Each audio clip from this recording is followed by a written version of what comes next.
Multatuli sendiri itu kan nama pena ya, betul ya? Nama Benar. pena multa banyak, tuli menderita. Aku yang banyak menderita. Eduard Douwes Dekker ini memang sering keliru di Indonesia. Mereka bingung ini karena ada satu tokoh penting untuk sejarah Indonesia, itu namanya Ernest Douwes Dekker. Bangsa Indonesia ini punya utang kepada Multatuli karena Multatulilah yang membuka kesadaran bahwa kita itu dijajah.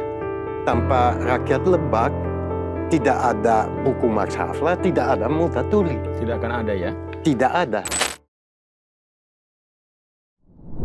Kawan Historia, 14 Mei bulan lalu, novel Max Havelaar, karya Multatuli, tepat berusia 165 tahun.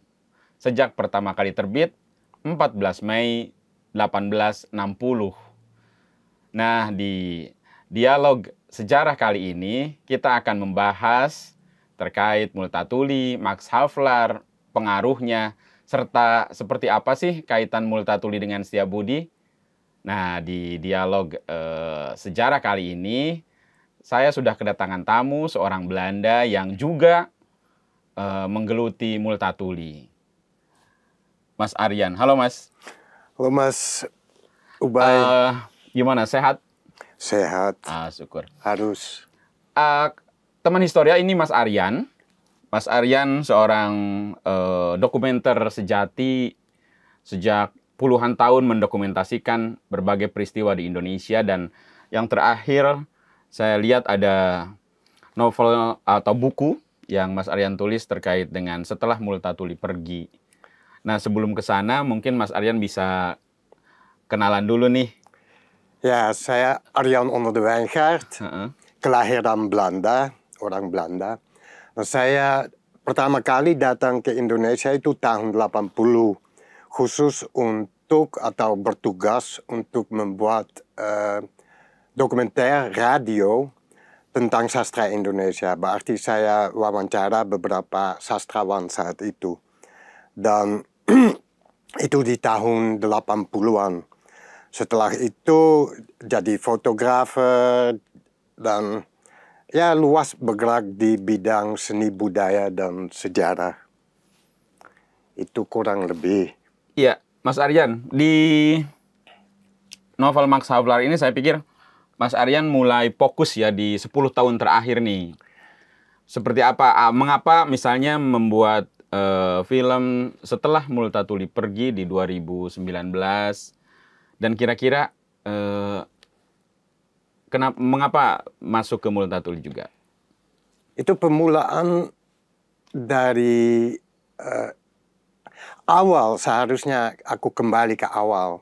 Awal jelas adalah bahwa di SMA, saat saya SMA, kami wajib untuk membaca sekian banyak buku untuk bahasa Belanda, sastra Belanda. Salah satu saat itu wajibnya Max Havelaar. Saya baca tapi tidak begitu tertarik. Mungkin untuk umur itu terlalu susah. Memang bukan buku yang begitu gampang untuk baca. Terus itu aku lupa. Sejak saya mulai membuat dokumenter radio tentang sastra Indonesia, dan juga ada sastra Belanda yang terkait Hindia Belanda, persisnya di 100 tahun wafat Multatuli, 1987, betul. Saya sama rekan saya itu membuat dokumenter radio tentang Multatuli untuk salah satu perusahaan radio di Belanda. Kebetulan bukan dokumenter, lebih ke ikut jejak-jejak Multatuli di Lebak. Nah, setelah itu lama aku tidak pikir tentang itu, tapi tiba-tiba mungkin juga karena saya mulai hidup lebih di sini, terus lebih terlibat dengan sejarah, aku sangat menyesal bahwa di tahun 87 yang saya wawancara untuk acara itu hanya penulis, bukan orang Lebak. Dan itu sangat aneh kebetulan. Kenapa? Karena si Multatuli membela rakyat Lebak kan.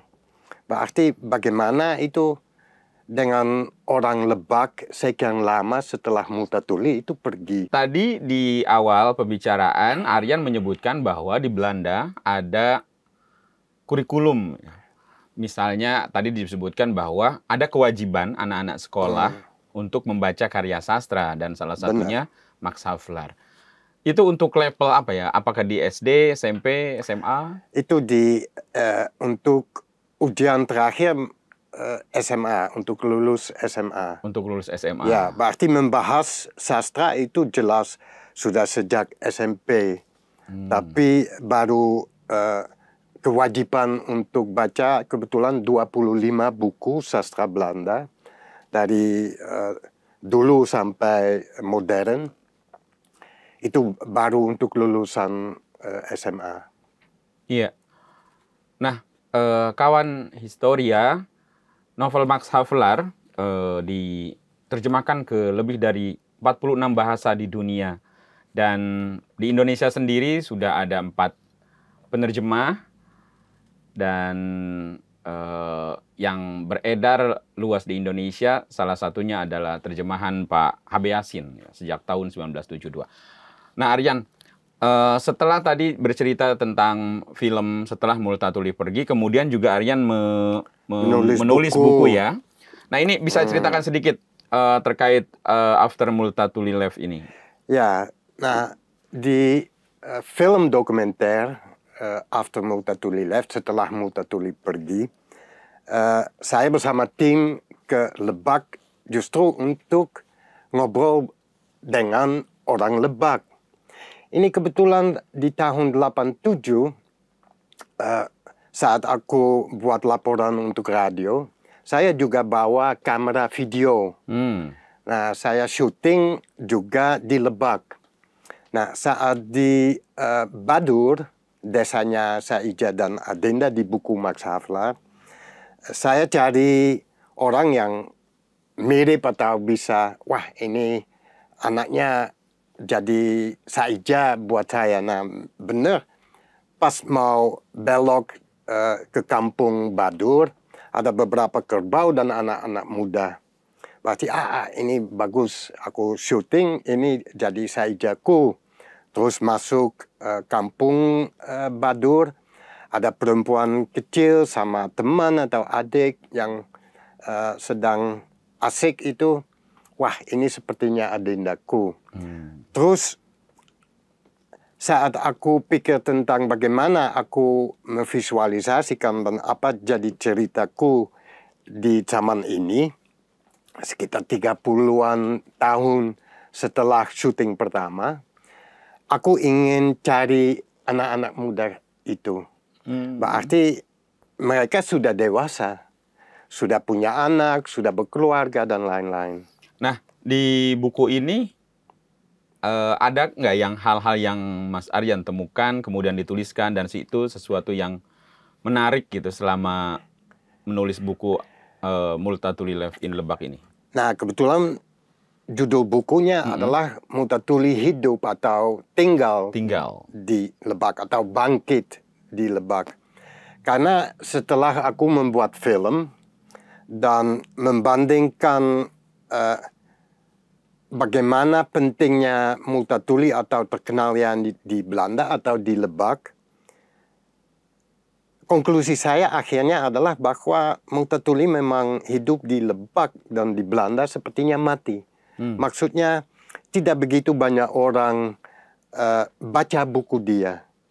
Mereka pasti kenal namanya, mungkin juga pernah baca Max Havelaar, tapi anak-anak muda sekarang zaman ini tidak begitu tahu tentang siapa Multatuli, buku Max Havelaar atau buku lain yang dia pernah menulis. Iya. Nah, di buku ini saya mulai dengan meneliti dan menulis tentang bagaimana buku itu diterima saat terbit di Hindia Belanda.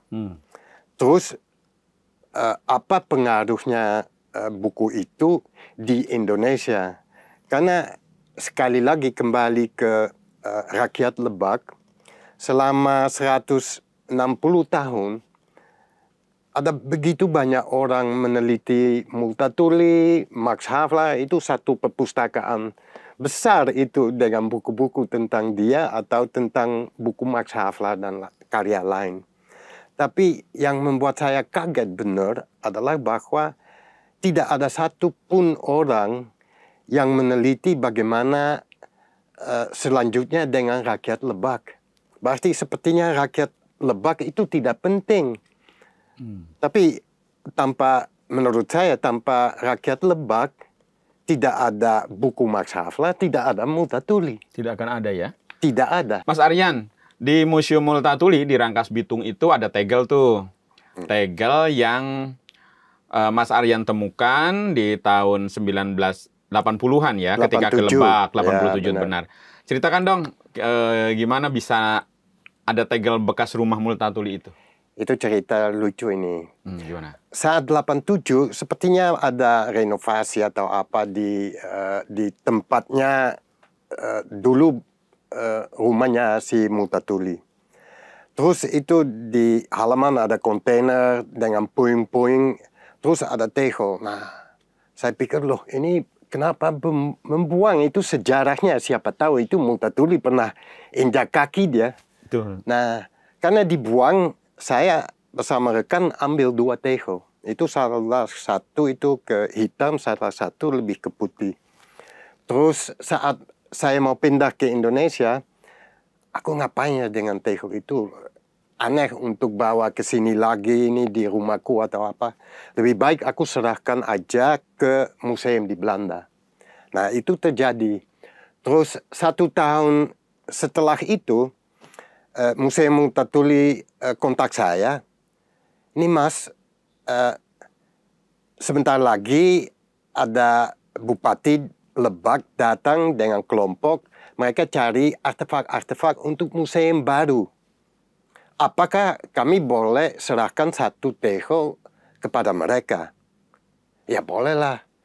Pas kelompok Bupati itu datang, saya juga di Belanda, berarti saya ikut upacara serahkan beberapa artefak, salah satunya tegel. Nah, saya ingat itu tegelnya buat saya juga punya simbolisasi. Maksudnya ada yang lebih putih, ada yang lebih hitam.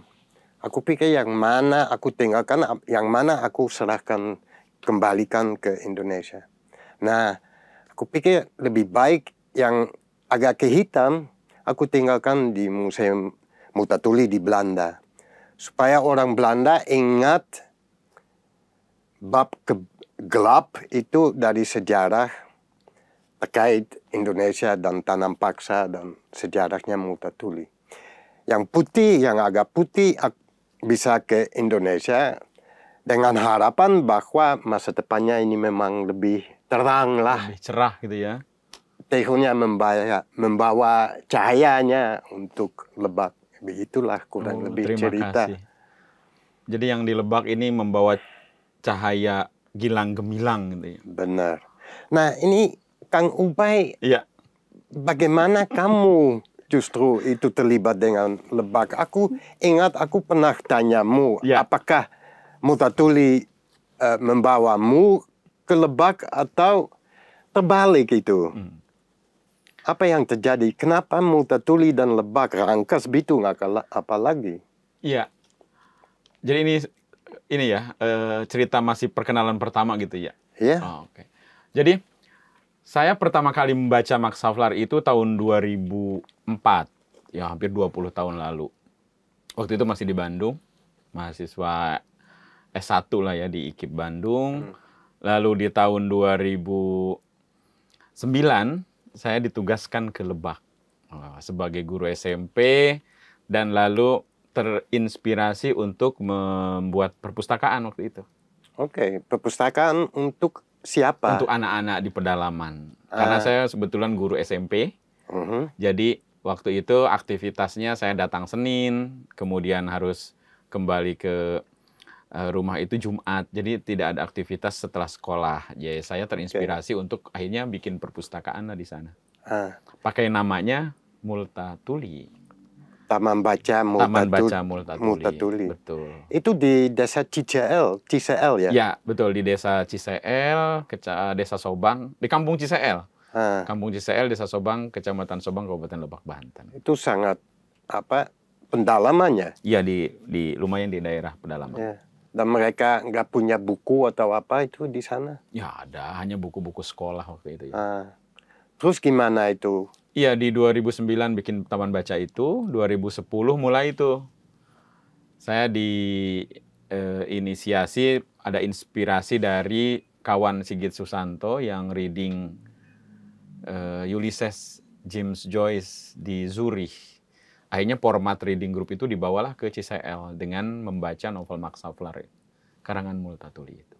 Anak-anak seumurnya kurang lebih anak-anak SD, SMP. Tapi itu bukunya cukup berat ya untuk anak-anak. Iya, karena bacanya kan itu juga pelan. Jadi satu pertemuan 2 sampai 2,5 jam itu hanya membaca 3-4 halaman gitu. Jadi itu membaca yang pelan sekali. Jadi konsepnya reading group, membaca sastra yang murah, massal dan ada nilai sosialnya. Jadi anak-anak di pedalaman tapi bacaannya Max Havelaar. Nah itu sastra lumayan tinggi, itu pasti ada banyak kata-kata yang kuno, ada kata-kata yang maksudnya susah. Betul. Ya jadi anak-anak itu memang didorong untuk membaca secara pelan-pelan kata demi kata, kalimat demi kalimat, sehingga satu buku itu tamat pertama itu 11 bulan. 37 pertemuan. Tamat kedua 2 tahun 5 bulan. Tamat ketiga 3 tahun. Jadi cukup lama karena memang yang diharapkan itu bukan cepat selesainya tapi pemahamannya. Ya, dan memang mereka selesai baca buku bersama itu kurang lebih mengerti pesannya si Multatuli dengan Max Havelaar. Betul sekali, dan anak-anak bisa membaca karya sastra dunia lewat Taman Baca Multatuli dan Max Havelaar kayak gini. Itu baik. Nah, Mas Aryan, ngomong-ngomong terkait Multatuli, kawan historia tentu bertanya-tanya nih. Sebenarnya siapa sih Multatuli itu? Ya, dan seperti apa misalnya kaitan antara Multatuli dengan Setiabudi? Nah, Mas Aryan bisa cerita sedikit Multatuli dan Setiabudi. Si Multatuli kebetulan itu nama samaran kan, alias karena dia kelahiran dengan namanya Douwes Dekker, Eduard Douwes Dekker. Lahir di Amsterdam, ayahnya itu kapten di kapal. Dia kerja untuk perusahaan pedagang Belanda yang ke Hindia Barat dan Hindia Timur kan. Terus si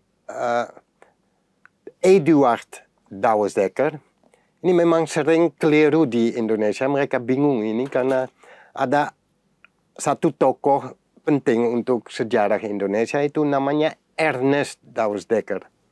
Berarti itu kebetulan cucunya dari kakaknya si Eduard Douwes Dekker Multatuli. Dan dia juga sangat penting. Nah, Eduard itu mungkin sebagai anak sedikit bandel itu. Dia dia disekolahkan, cukup pintar anaknya, cerdas, suka puisi, suka sastra, dan akhirnya nggak boleh selesaikan pendidikan dia. Dia kerja selama 1 tahun di perusahaan pedagang, dan setelah itu masih orang tuanya itu kurang tahu gimana dengan anaknya ini yang susah, dan ayahnya bawa dia di kapal dia kebetulan ke Hindia Belanda untuk dengan harapan bahwa dia di sini bisa berkarier di di pemerintahan lah, di administrasi pemerintahan. Betul. Terus gimana setelah dia datang ke sini? Iya, di Indonesia sendiri Multatuli itu dikenal, namun memang agak jauh dari generasi muda saat ini karena rentangnya hampir 200 tahun yang lalu ya. Multatuli lahir 2 Maret 1820, meninggal 19 Februari 1887. Kita sekarang kalau Multatuli hidup 2 Maret kemarin itu usianya 225 tahun. Ya. Jadi Multatuli datang ke Hindia, pertama kerja di Jakarta gitu ya, sebagai apa? Sekretaris lah atau Ya, juru tulis lah ya, juru tulis. Kemudian naik pangkat semacam itu, bertugas di Jadi, Natal, kontroler di Natal, kemudian di Bagelen, ya. kemudian di Karawang, dan pernah juga di Padang, ya. Dan tugas terakhirnya di Lebak, Banten. Multatuli sendiri itu kan nama pena ya, betul ya? Nama Benar. pena, multa, banyak, tuli, menderita. Benar. Aku yang banyak menderita. Ya. Bukan dia sangat tuli. Bukan. Kira-kira apa ya, menderita seperti apa yang dimaksud? Ya, penderitaan. Mengapa pakai nama samaran itu? Saya pikir karena hidup dia juga tidak begitu gampang, maksudnya itu. Dan dia sangat peduli orang yang rakyat kecil lah. Wong cilik maksudnya cilik, ini sangat peduli. Berarti aku baca bahwa saat dia di Amsterdam saat cuci ya, dia traktir anak-anak Amsterdam es krim. Itu kebetulan itu Multatuli seseorang yang sangat ramah. Iya. Berarti dia memberi banyak, tapi kebetulan terlalu banyak. Berarti dia harus sering berhutang. Dia selalu ingin bantu orang, tapi lupa mungkin dirinya sendiri dan keluarganya dia. Betul.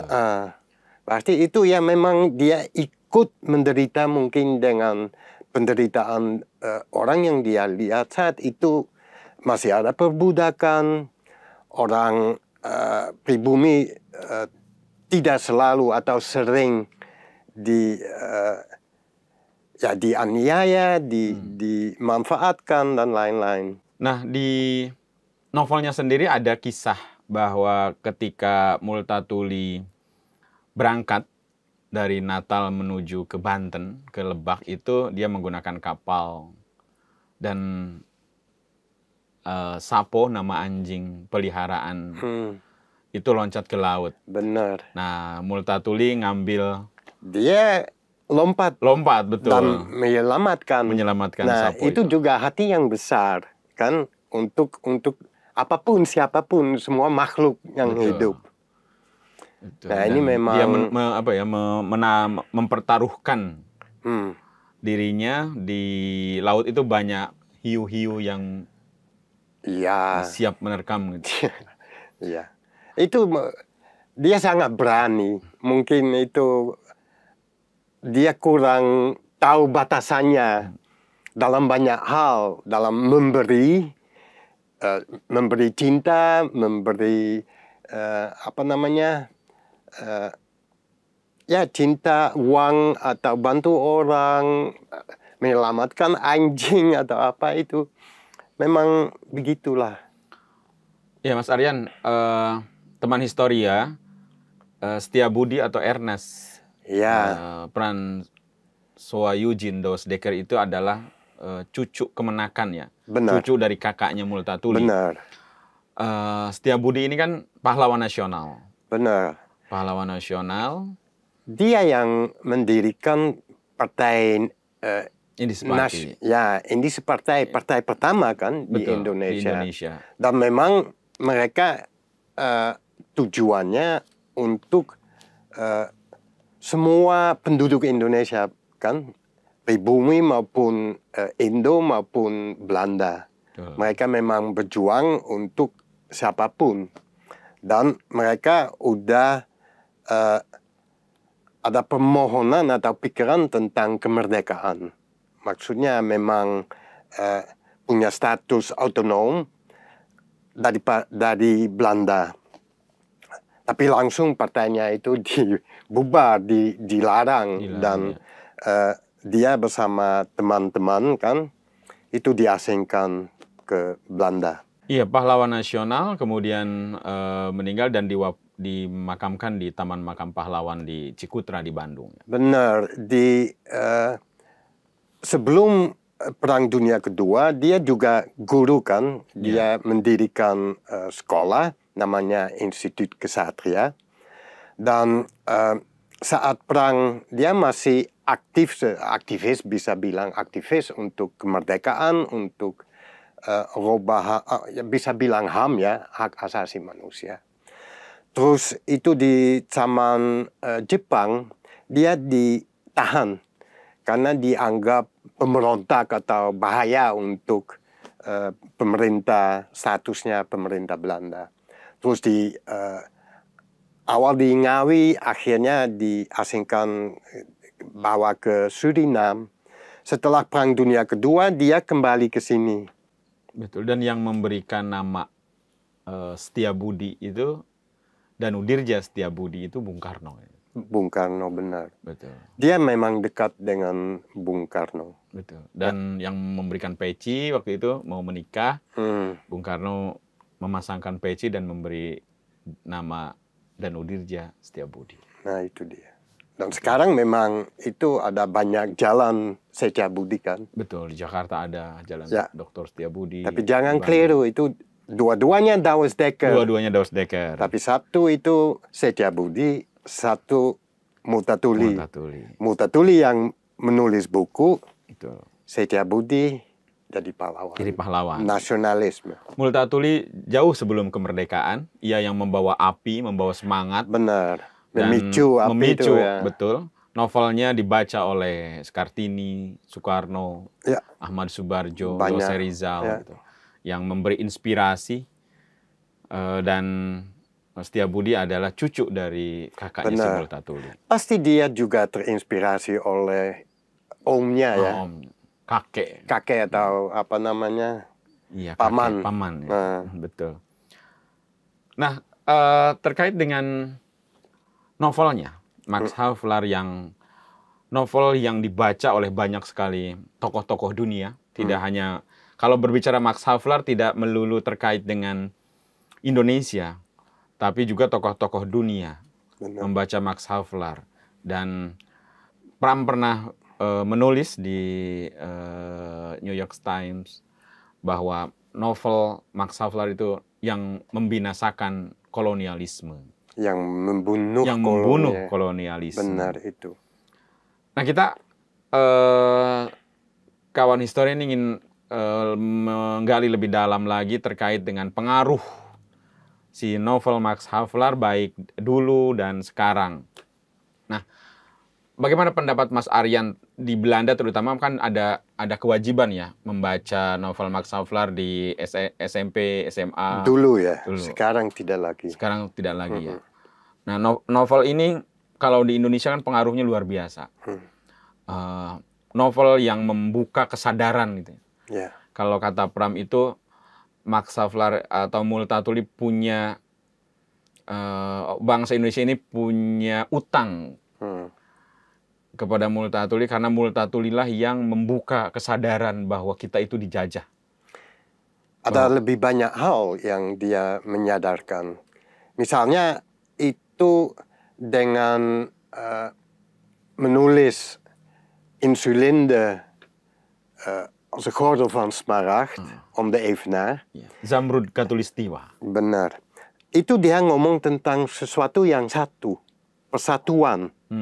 Maksudnya itu nasi, bukan kerajaan, tapi satu entity, satu nasi. Itu salah satu hal. Yang jelas itu walaupun buku itu banyak ngomong tentang dirinya dan pengalaman dia di Natal, di sini, di sana. Kalau baca dengan baik, itu sering ada kalimat-kalimat yang justru itu ngomong tentang keadaan kolonialisme dan bagian gelap dari kolonialisme.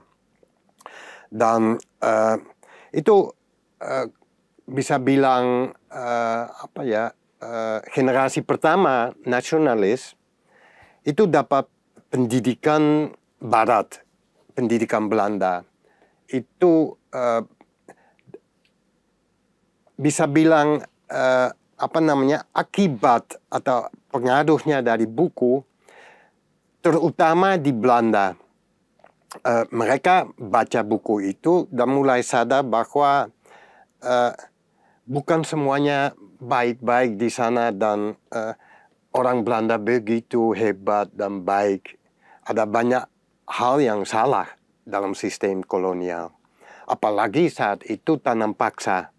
Artinya memang ada kelaparan di sini, ada protes dan lain-lain. Nah, itu akhirnya merubah pikiran publik rakyat di Belanda, di pemerintah atau di DPR bisa bilang itu di parlemen, ada banyak orang lain yang mulai protes dan akhirnya tanam paksa dihentikan dan akhir abad 19 awal 20 mulai ada politik etis. Berarti politik etis dari pemerintah itu untuk mendidik, itu terkait transmigrasi, terkait infrastruktur. Yang jelas itu etis, tidak terlalu etis itu politik, tapi saat itu industrialisasi mulai di Indonesia. Indonesia mulai atau Hindia Belanda mulai buka untuk pengusaha swasta di tahun 1870 setelah tanam paksa dihentikan, dan itu membawa banyak aktivitas usaha dan dagang. Dan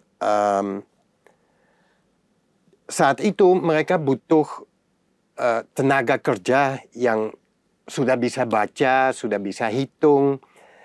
Mereka butuh dokter supaya rakyat lebih sehat. Mereka butuh insinyur untuk bangun jalan, untuk bangun rumah, untuk bangun jembatan dan lain-lain. Berarti politik etis itu menyalahkan kelas atas, priai, bangsawan. Dan generasi nasionalis pertama itu dari kelas itu. Mereka udah bisa baca dalam bahasa Belanda, bahasa Jerman, bahasa Inggris, dan Prancis karena itu wajib saat itu. Terus mereka baca Multatuli. Loh, ini ada beberapa hal yang memang itu membuat mereka sadar tentang keadaan di negaranya sendiri. Tapi mungkin mereka awalnya belum begitu sadar bahwa ini persatuan, bukan ini Jawa, ini Bali, ini Sumatera, ini Ambon dan lain-lain. Akhirnya jadi Sumpah Pemuda kan, itu dengan benar-benar ngomong Indonesia. Menurut saya ide persatuan itu juga sudah muncul di buku Max Havelaar. Betul. Di Multatuli ini kan menggugat praktek yang dilakukan oleh pemerintah kolonial Belanda. Multatuli berpikir bahwa ini mau ngapain sih? Mau sewa tanah kah? Atau mau bagi hasil? Sehingga masyarakat kita yang dipaksa untuk tanam produk-produk yang laku di pasaran Eropa itu dapat juga keuntungan. Gitu. Ini kan tidak ya. Sewa tanah bukan, bagi hasil juga tidak gitu. Masyarakat kita diperas habis-habisan. Gitu. Benar. Oleh karena itu Multatuli menggugat Gubernur Jenderal pada saat itu mau seperti apa Raja Belanda yang ulang tahun 150 tahun Max Havelaar di 2015 misalnya temanya kan ini bukan roman. Itu gugatan. Ini gugatan. Gitu. Ya, yang itu kebetulan ini sering orang bilang bahwa Max Havelaar itu anti kolonial. Nah, gimana? Kebetulan menurut saya dia bukan anti kolonial. Dia memang seorang kolonial. Tapi sistemnya kolonial dia nggak suka. Ya. Itu ada kesalahan dalam sistem itu. Itu terkait misalnya dengan dualisme antara pemerintah pribumi, pemerintah Hindia.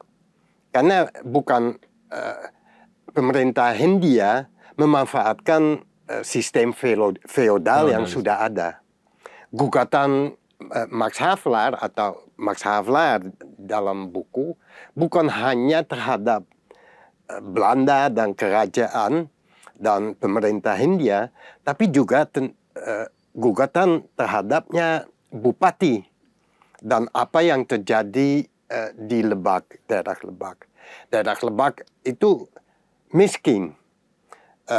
Pemerintah Hindia, si bupati kebetulan digaji oleh Belanda kan, dia seperti pegawai negeri juga. Nah, itu gaji tidak cukup untuk menghidupi keluarga besar yang sangat besar kan, dan pembantu semuanya, karena standar hidupnya sebagai bupati itu seperti raja kan. Betul. Banyak sekali yang ikut serta di rumah dia. Benar. Dan waktu itu kebetulan di Lebak sedang ada pembangunan, mau ada pembangunan penjara, kemudian juga bupatinya mau naik haji, sehingga membutuhkan banyak biaya untuk. Benar. Terus biasanya pemerintah pribumi ikut dari penghasilan tanam paksa, berarti mereka dapat persen.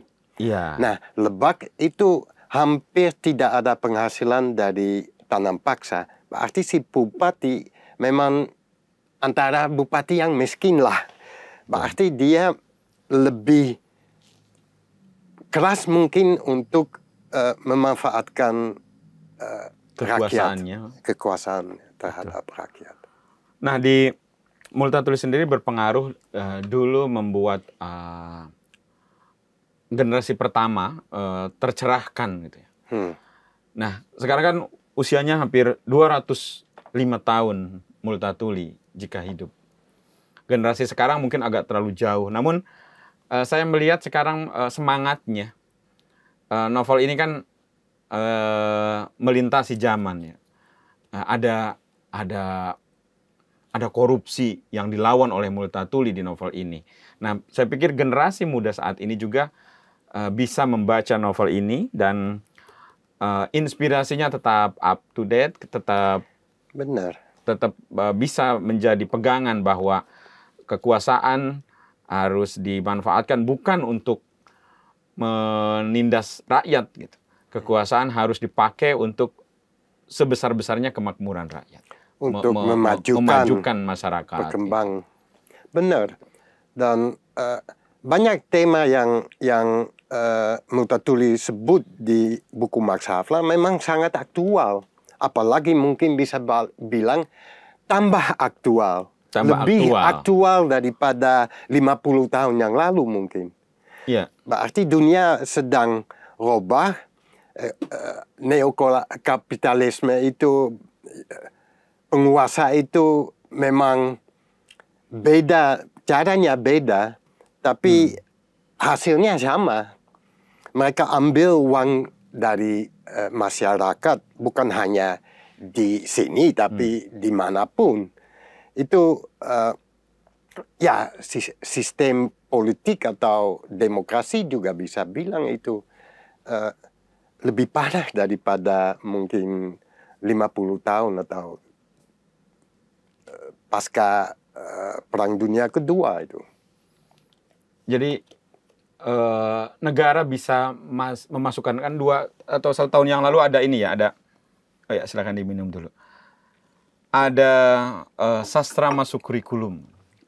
yang digagas oleh Kementerian Pendidikan, Kebudayaan, Riset dan Teknologi tahun lalu sebelum ada kementerian baru ya. Baru. Bisa menarik ya jika seluruh siswa di Indonesia juga bisa membaca Max Havelaar. Saya pikir Sebagai yang pernah merasakan di Belanda seperti apa dulu waktu SMA, SMP? ya mungkin di akhir SMA. Di akhir SMA. Ya, karena tidak ada, kecuali kalau ada guru seperti Kang Ubay itu yang membahas hampir kalimat demi kalimat kan, karena begitu banyak arti dalam hampir semua kalimat kan. Kalau ini memang ada bagian si Max Havelaar cerita tentang dirinya sendiri, ya itu tidak begitu penting maksudnya untuk anak-anak muda di Indonesia sekarang. Apalagi itu banyak satirik kan. Berarti harus paham ini bukan ya terlalu serius lah. Betul. Kalau kata Subagio Sastrowardoyo, novel ini novel yang poliponik, yang bersuara banyak gitu. Benar. Dan di sini ada 3 pencerita ya. Ada Stern, ada Batavius Drugstufel, kemudian juga ada Multatuli di akhir bab yang ngambil alih semuanya. Benar.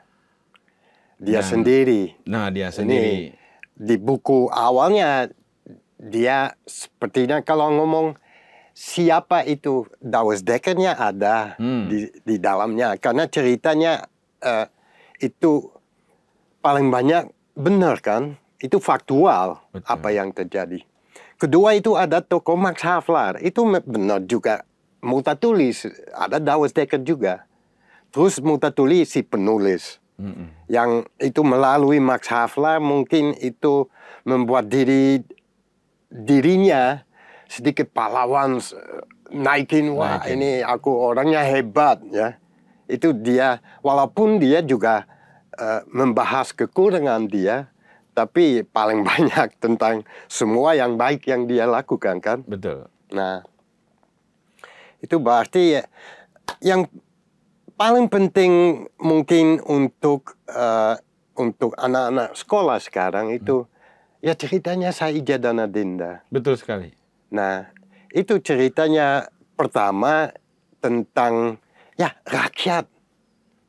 Ya kan? Betul. Bukan sejarah biasanya juga sastra biasanya membahas apalagi saat kerajaan, itu kerajaan, orang bangsawan dan lain-lain. Besar-besar lah pembesar. Benar. Multatuli sudah mulai ngomong terkait rakyat, Saija, Adinda, Bapak Saija, benar. Kerbau. Yang dicuri kerbau, yang susah hidup karena jadi bahasanya juga bahasa kerakyatan.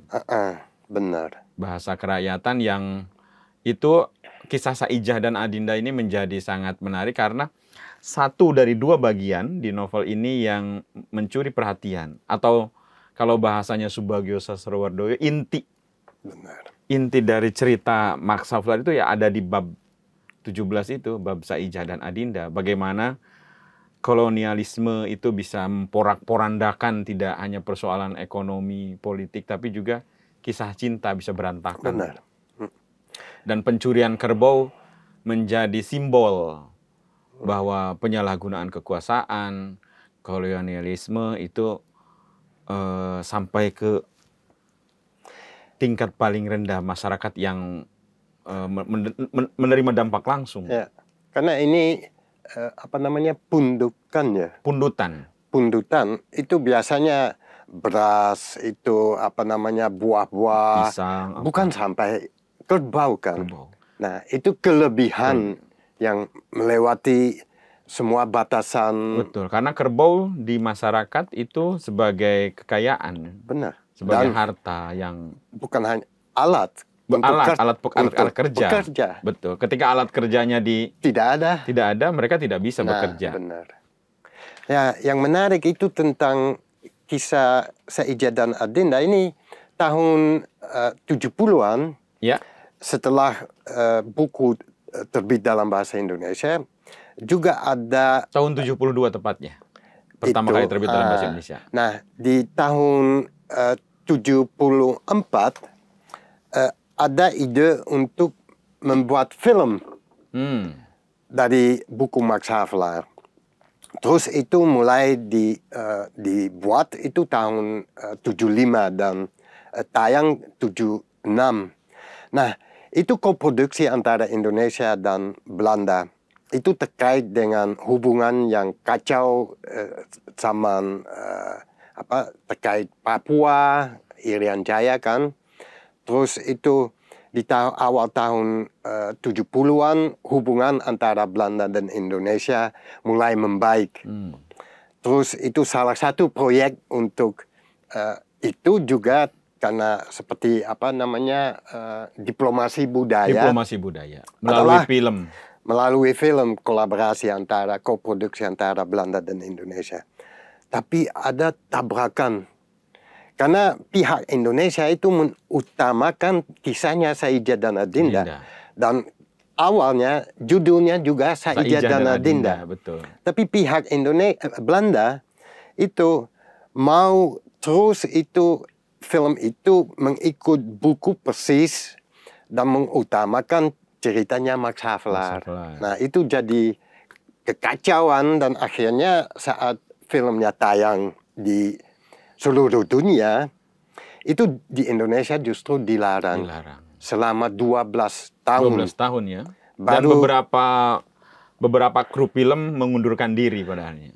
Lari, ada mengundurkan itu sutradara, itu juga ada cerita banyak terkait film itu yang kebetulan saya akan bahas di film baruku. Wah, selamat. Nah, yang menarik juga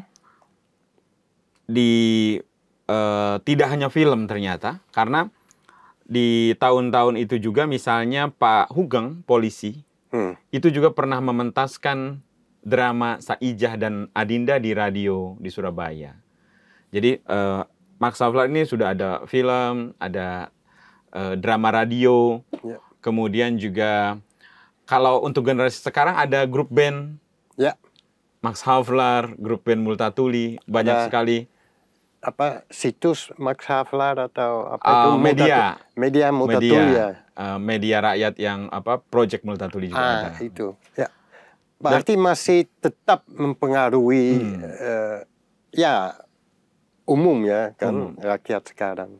Jadi meskipun sudah 165 tahun, novel ini tetap aktual, dibaca, dan harapannya mudah-mudahan generasi muda saat ini juga membaca ulang Max Havelaar, mengambil nilai-nilai yang ada di novel itu dan atau menjadi inspirasi tentu saja. Inspirasi benar.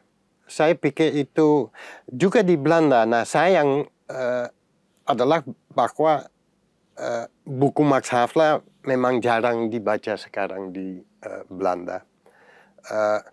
Ada beberapa orang yang fan lah dari Max Havelaar. Ada lembaga Multatuli kan yang coba untuk mempromosikan karya. Ada museum Multatuli, jelas ada jalan Multatuli juga, ada patung ya Multatuli di Amsterdam dekat rumahnya. Terus saya pikir ini anak-anak muda di zaman ini kurang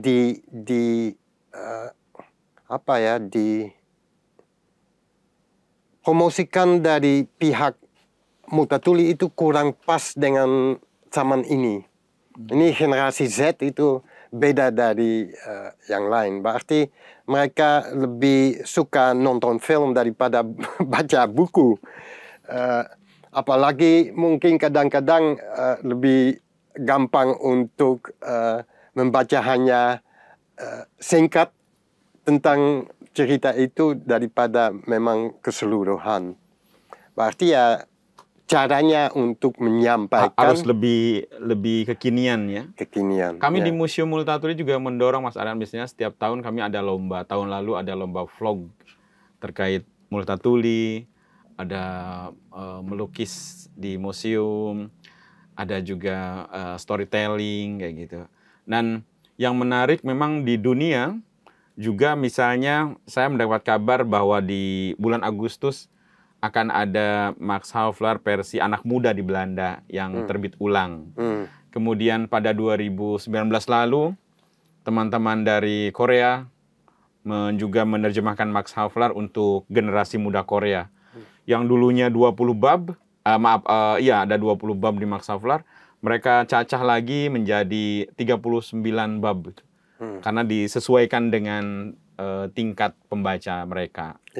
Yang mungkin lebih singkat-singkat, lebih bahasanya juga tidak tadi yang di awal kita bicarakan, tidak terlalu berat, bukan bahasa-bahasa yang arkaik, gitu, tapi bahasa-bahasa anak muda kekinian. Ya, nah itu memang di Belanda juga hal-hal seperti itu terjadi kan.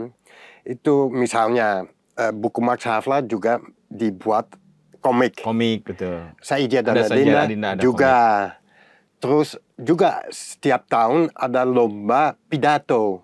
Itu apa namanya, pidato si Max Havelaar pada kepala-kepala lebak kan. Nah itu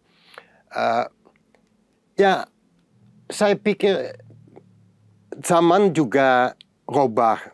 Walaupun memang anak-anak muda itu harus sampaikan ceritanya dengan caranya lain. Di zaman ini di Belanda baru bisa bilang beberapa tahun debat tentang kolonialisme, tentang revolusi, apa yang terjadi di sini di zaman Belanda itu mulai trending lah. Berarti ada buku terbit, ada film yang dibuat, ada teater. Orang Indo di Belanda mulai lebih terlihat dan mereka membuat teater, tarian dan lain-lain. Juga Max Havelaar dan Multatuli itu jadi bahan untuk pakai untuk teater atau apapun. Betul. Dan di Eropa sana, Max Havelaar tidak melulu merujuk pada novel, juga sudah menjadi fair trade. Fair trade, benar. Itu di tahun 70-an mulai kesadaran tentang bagaimana perdagangan yang adil, untuk petaninya, betul. Untuk petani, dan gerakan fair trade mulai muncul, dan kalau nggak salah itu sudah di tahun 80-an fair trade dapat capnya Max Havelaar itu. Betul. Dan awalnya banyak produk seperti justru kopi, teh, dan gula, dan lain-lain. Baik, kawan Historia, saya pikir pembicaraan kita terkait dengan Multatuli, pengaruh dulu dan sekarang, juga karya-karyanya, serta perkenalan kami, Mas Aryan, saya, berkenalan dengan Multatuli, bagaimana Multatuli dulu dan sekarang, serta pengaruh-pengaruhnya. Kita berharap semoga membawa inspirasi baik untuk kawan-kawan muda, untuk kawan Historia lewat dialog sejarah ini. Terima kasih yang sudah standby mendengarkan, menyaksikan, mengikuti dialog sejarah ini tentang Multatuli ini. Siapa tahu menjadi inspirasi dan datang ke lokus atau ke Museum Multatuli di Kabupaten Lebak, di Rangkas Bitung. Saya senang sekali. Atau teman-teman yang mau ke Museum Multatuli di Amsterdam, kami ada 2 museum kembar, jadi di Rangkas Bitung dan di Amsterdam. Terima kasih, Mas Aryan. Hartelijk bedankt alle kijkers en luisteraars in Nederland or somewhere else in the world who are looking at us. And what Ubay said, if you might be in Jawa, Jakarta, Rangkas Bitung is very close. So if you have the chance to visit the Museum Multatuli in Lebak in Rangkas Bitung, be welcome. If you are in Amsterdam, also the museum that is the Multatuli Museum in Amsterdam is very worthwhile visiting. A lot of knowledge about Multatuli you can find there. So I hope you all read Max Havelaar and inspire the younger generation to become better humans. What Multatuli said was should I translate it?